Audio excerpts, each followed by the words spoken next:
Horses have always been a part of my life, but specifically my paint horse, Sky. The term paint typically tends to throw people off, but I'm referring to one of the most popular horse breeds of the Americas. I am going to distinguish some of the different characteristics of paint horses that most horses do not have, and that tends to make them more unique.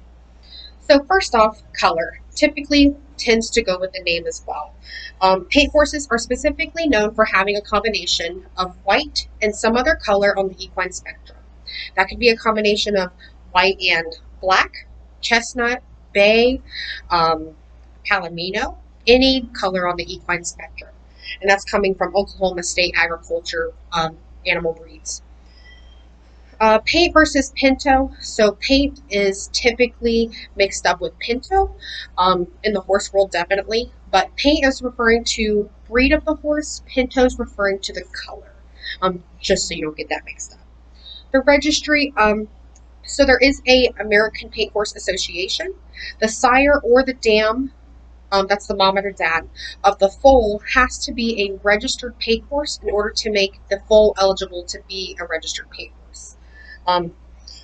My horse specifically was a registered paint horse because his father was actually a famous jumping paint horse. His name was Skip a Bug. Just another famous show name they have. So there's different classifications according to Wikipedia of how they classify the registry. This is referring to where the white is on the horse's body. So there's Overo, Tobiano, Tovero, and Solid. And those are just of the few classifications. There are plenty more. That's coming from Wikipedia.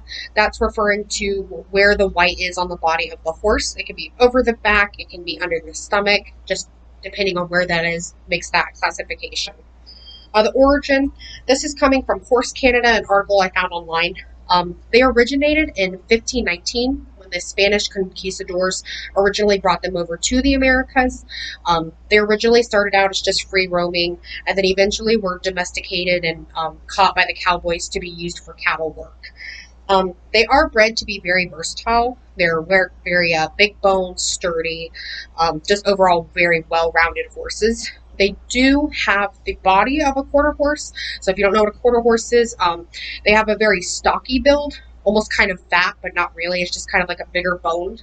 And they were originally prized by the Native Americans for their spots. That stood out to them as some sort of recognition that they were bred for their spots. That's coming from the Equinist there. And then the care required. Having a horse is a lifetime commitment. It is not an easy job, and it's just a lifelong commitment. They don't die right away. It's not something you can just have for a year and get rid of. Horses do get attached to their owners. I've had a very personal bond with my horse as well. I've ridden him since I was in diapers, so that's worked out well for me. They originally like to be in herds. One horse is not a happy horse, as I've heard before. Usually they get along better when there's like 3 or 4 of them. 2 horses even would be better than 1. Horses are quite a bit of money. They're a little bit on the steeper side of the economic deal. The feed they require, you have to feed them. Even if they're not living on grass, you have to buy grass or hay to feed them. That's a big deal. They require hoof maintenance, at least I think like every 6 to 8 weeks. You have to pay someone or do it yourself to have someone come in and trim your horse's feet up, make sure they're not tripping over their toes. Their toenails get too long. It's like clipping your your fingernails. So you have to pay someone to do that.